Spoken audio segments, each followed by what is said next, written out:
Good morning. हमने पढ़ा plasma झिल्ली में हमने पढ़ा कि किस प्रकार विसरण कार्बन डाइऑक्साइड और जल का होता है। अभी हम पढ़ेंगे कि प्राशन क्या होता है।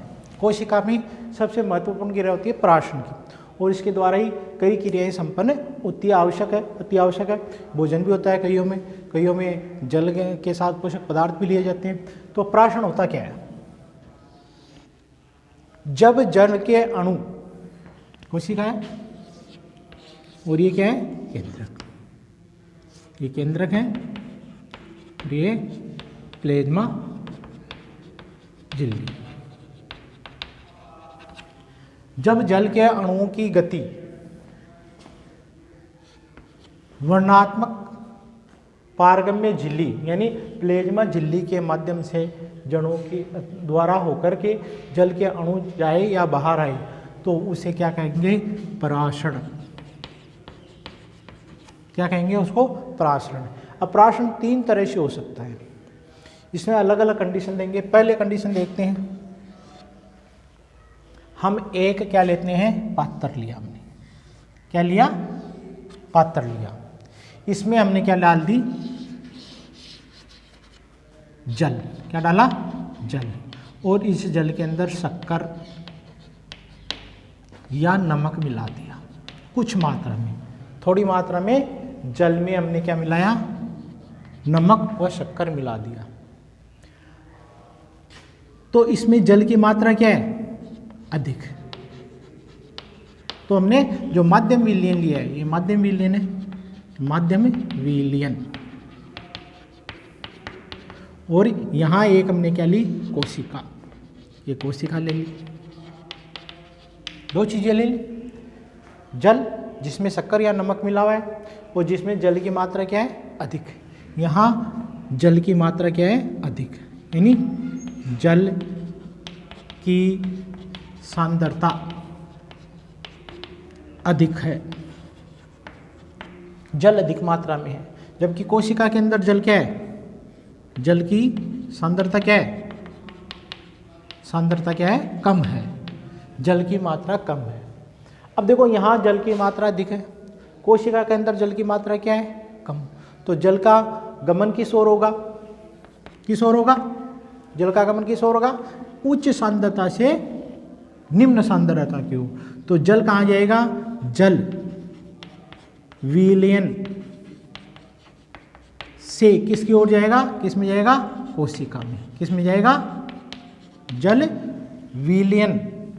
जल विलयन से यहां लिख देते हैं हम जल विलयन से किस में जा रहा है? कोशिका में। किस में जा रहा है? कोशिका में। कोशिका में जाएगा, जल विलयन से कोशिका में जा रहा है तो कोशिका क्या हो जाएगी? फूल जाएगी। क्या हो जाती है? कोशिका हो जाएगी फूल जाती है। कोशिका क्या हो जाती है? फूल जाती है। कोशिका क्या होगी? फूल जाएगी। क्यों? क्योंकि उच्च सांद्रता कहाँ है? मध्य विलयन में, और कोशिका के अंदर जल की सांद्रता क्या है? कम, जिसके कारण जल अधिक सांद्रता से कम सांद्रता की हो जाएगा और कोशिका के अंदर जल गमन होगा। प्लाज्मा झिल्ली द्वारा कोशिका के अंदर जल चला जाएगा और कोशिका झिल्ली क्या हो जाएगी? फूल जाएगी। इसका हम उदाहरण लेते हैं दैनिक जीवन में। देखो आप किशमिश कहाँ में लेते हो? खाता है क्या सूखी किशमिश? यदि किशमिश को हम जल में डाल दें, किसमें डाल देते हैं? जल में डाल देते हैं, तो किशमिश क्या हो जाती है? क्या हो जाती है? फूल जाती है। क्यों? क्योंकि बाहर जल की मात्रा ज़्यादा है, किशमिश में जल की मात्रा क्या होती है? कम होती है, जिसके कारण किशमिश के अंदर उसकी परत के द्वारा किशमिश के अंदर जल चला जाता है। तो वो भी किसका उदाहरण है? प्राशन। क्या कहलाता है? प्राशन। इसमें जल बाहर से अंदर जा रहा है तो इस प्राशन को क्या बोलते हैं? प्रासरण को क्या बोलते हैं? अल्प परासरण, अल्प प्राशन दाबी विलयन। इस विलयन को क्या बोलेंगे? अल्प प्राशन दाबी विलयन। और ये प्राशन कैसा है? अल्प प्राशन। क्या है? अल्प, यानी कुछ मात्रा के अंदर इसके अंदर जल चला जाता है। पहली कंडीशन तो ये हो गई। और इसमें किशमिश के अलावा एक चीज़ और होती है जिसमें ये हो जाती है, वह है खुमानी। खुमानी में क्या होता है कि जल में जब उसको डाला जाता है तो भी वो फूल करके मोटी हो जाती है, फूल जाती है। ये पहली कंडीशन। पहली कंडीशन में क्या है, जल की मात्रा बाहर अधिक है, अंदर कम है, तो जल कोशिका के अंदर जा रहा है। दूसरी कंडीशन देखते हैं हम। दूसरी कंडीशन में हम देखते हैं कि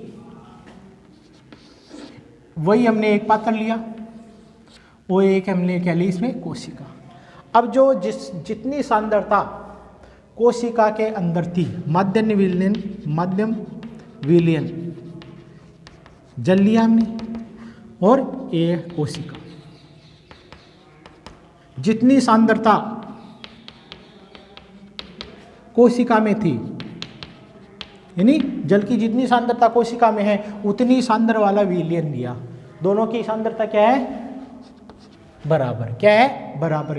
यानी जितनी सांद्रता बाहर है उतनी ही कोशिका के अंदर है, दोनों में सांद्रता बराबर है। सांद्रता बराबर है तो न तो उच्च है न निम्न है, कहीं दोनों बराबर है, तो जल का गमन होगा या नहीं होगा, क्योंकि दोनों में सांद्रता क्या है, बराबर। दोनों में बराबर सांद्रता है तो न तो कोशिका से जल बाहर आएगा और न कोशिका के अंदर जल का गमन होगा। यदि जितना बाहर जाएगा उतना वापिस अंदर जाएगा, उतना वापिस आ जाएगा। यानी सांद्रता बराबर है तो जल का गमन भी नहीं होगा, होगा तो बराबर होगा। तो इस क्रिया को क्या कहते हैं, ये क्रिया क्या कहलाती है, समप्राशनी विलयन। समप्राशन विलयन, ऐसे विलयन को क्या बोलेंगे, समप्राशन विलयन। यानी बाहर भी जितना सांद्रता है उतनी ही अंदर है, तो दोनों बराबर है। दोनों बराबर है, रस्सी खींचते हैं और दोनों बराबर ताकत लगाते हैं तो क्या होता है, रस्सी कोई नहीं खींच पाता। तो उसी प्रकार इसमें दोनों में बराबर सांद्रता है तो जल का गमन किसी और नहीं होगा। तीसरी स्थिति क्या आती है, वही हमने एक पात्र लिया। अब इसमें क्या किया हमने, मध्य विलयन। मध्य विलयन क्या लिया हमने, जल। मध्य विलयन हमने जल लिया है और कोशिका, ये क्या लिया हमने, कोशिका, ये ले लिया हमने कोशिका। अब मध्य विलयन जो जल लिया है उसमें हमें कम सांद्र है, क्या ले लिया, कम सांद्रता। यानी पहले हमने शक्कर कम मिलाई थी, अब की बार ज़्यादा मिला देते हैं तो जल की मात्रा क्या हो जाएगी भाई, 5 शक्कर ज़्यादा मिलाओगे तो जल की मात्रा क्या हो जाएगी, कम हो जाएगी। या नमक मिलाओगे तो जल की मात्रा कम हो जाएगी। और यहाँ जल की मात्रा क्या है, कोशिका के अंदर जल की मात्रा क्या है, सांद्रता अधिक है। सांद्रता क्या है, अधिक है।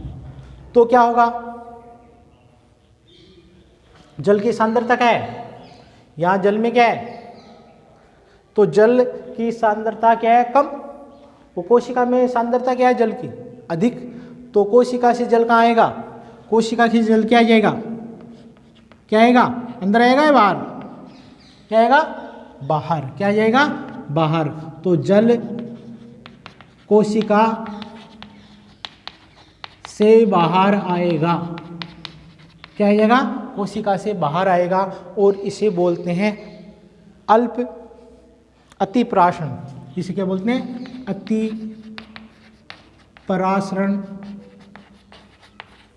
अतिप्राशन दाबी विलयन, अतिप्राशन दाबी विलयन कहते हैं। तो 3 तरह के हो गए, एक तो क्या हो गया, अल्प प्राशनी, और एक हो गया सम जिसमें बराबर है, और एक हो गया अतिप्राशनी। अतिप्राशनी में जल बाहर आएगा, कोशिका फूलेगी या सिकुड़ेगी, क्या है, सिकुड़ेगा, मतलब सिकुड़ना, संकुचन, क्या बोलते हैं इसको, संकुचन, सिकुड़ जाती है कोशिका का, क्या हो जाएगा, संकुचन हो जाएगा, कोशिका सिकुड़ जाएगी। जैसे हम देखते हैं कि हम नमकीन खाते हैं, है ना, नमकीन खाते हैं तो हमें थोड़ी देर बाद में प्यास लग जाती है, क्योंकि कोशिकाओं से जल क्या आ जाएगा, बाहर आ जाता है। तो नमकीन में क्या होता है, सांद्रता ज़्यादा हो जाती है बाहर वाले वातावरण की, तो हमें प्यास ज़्यादा लगती है, इसलिए हमारा मुँह सूखने लगता है नमकीन खाने। यही कारण है कि अतिप्राशनी हो जाता है, कोशिका से जल बाहर आ जाता है, जिसके कारण हमें प्यास ही या मुँह सूखने लगता है। तो इस प्रकार हमें देखते हैं कि 3 क्रियाएं होती है, अल्पप्राशनी, संप्राशनी और अतिप्राशनी। इन क्रियाओं का महत्व क्या है, क्या ये कोशिकाओं में किस प्रकार कार्य करती है, हम इनका महत्व देखते हैं, क्या महत्व आता है। अब देखो संप्राशनी, अतिप्राशनी और अल्पप्राशनी। अब देखो जितने भी एक कोशिकीय जीव हैं, क्या है, एक कोशिकीय जीव या अलवणीय जल, अलवणीय जीव। अलवणीय मतलब पानी दो तरह का होता है, एक तो लवणीय, एक होता है अलवणीय। समुद्र का पानी कैसा है, लवणीय, लवण होता है उसमें, और अलवणीय जैसे तालाब, झरने, इनका पानी कैसा है, अलवणीय, उसमें नमक नहीं होता। तो वो अलवणीय जल के अंदर रहने वाले जीव में क्या होता है, अलवणीय जल में रहने वाले जीवों में और पादप, अधिकांश पादप है। इन तीनों चीज़ों में हम देखते हैं कि जल का गमन किसके द्वारा होता है, किसके द्वारा होता है, प्राशन के द्वारा जल का अंदर या बाहर आता है, जल ग्रहण करते हैं। कौन सी क्रिया, एक कोशिकीय जीव, अलवणीय जीव और अधिकांश पादप प्राशन विधि द्वारा जल का अवशोषण करते हैं। जैसे पौधे की जड़ों को देखते हो आप, तो पौधे की जड़ में रास वाला भाग कहलाता है मूल रोम। तो इसके अंदर के ये मिट्टी के कण है और ये मान लो जड़ का लास्ट भाग है, तो ये कोशिकाएं हैं, ये कोशिका, ये कोशिका, ये कोशिका, ये कोशिका, इस प्रकार है। तो इसकी जल की सांद्रता यहाँ कम है, जल की सांद्रता क्या है, अंदर कम है, और यहाँ बाहर जल ज़्यादा है, पानी दिया पौधे को, ज़्यादा जल हो गया, तो यह क्या होता है, अधिक सांद्रता से कम सांद्रता की हो। यहाँ सांद्रता ज़्यादा हो गई जल की और यहाँ कम है, तो पानी आगे चला जाता है। अब यहाँ सांद्रता ज़्यादा हो गई, अब यहाँ कम होगी, जैसे पानी और खींच लेगा और आगे पानी चला जाएगा। अब यहाँ सांद्रता ज़्यादा हो गई पानी की, तो अंदर और पानी चला जाएगा, यहाँ वापस कम हो तो पीछे से खींचता रहता है। इस प्रकार आगे पानी चढ़ता रहता है, पौधे तक बहुत लंबी ऊंचाई तक पानी इसी प्रकार चढ़ता है। तो इस प्रकार पौधे द्वारा, मूल द्वारा जल अवशोषण भी कौन सी विधि द्वारा होता है, प्राशन विधि द्वारा जल का अवशोषण हो जाता है। तो प्राशन, जल के अणु कोशिका में के अंदर जल के अणु विसरण विधि द्वारा जाते हैं, विसरण विधि द्वारा जाते हैं और इन्हें ऊर्जा की आवश्यकता होती है। विसरण विधि द्वारा जल रहा है, जा रहा है, विसरण विधि द्वारा जा रहा है, तो कोशिका को किसकी होती है, कोशिका के लिए ऊर्जा की आवश्यकता होती है, कुछ ऊर्जा उनको खर्च करनी पड़ती है, ये कहलाता है सक्रिय अवशोषण। इसी प्रकार एक कोशिकीय जीव है, एक कोशिकीय जीव में कितनी कोशिका होती है, एक ही होती है। जैसे अमीबा है, तो अमीबा एक कोशिकीय जीव है। अब इसके पास में कोई भोजन का टुकड़ा आएगा या अन्य चीज़ों की आवश्यकता होती है, ऑक्सीजन की आवश्यकता होती है, तो ये विसरण विधि द्वारा, कोशिका झिल्ली द्वारा इनको अवशोषण कर लेता है। यानी भोजन और अन्य पदार्थों का ग्रहण भी किसके द्वारा होता है, एक कोशिकीय जीव में किसमें होता है, प्राशन विधि द्वारा ग्रहण होता है।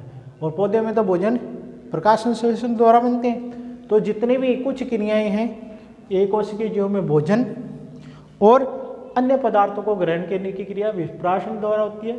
अलवणीय जीवों में प्राशन विधि होती है। पादपों में जल का अवशोषण भी प्राशन विधि द्वारा होता है। तो प्राशन इस प्रकार हमारे पौधे जीव जंतुओं के लिए लाभदायक होता है। धन्यवाद।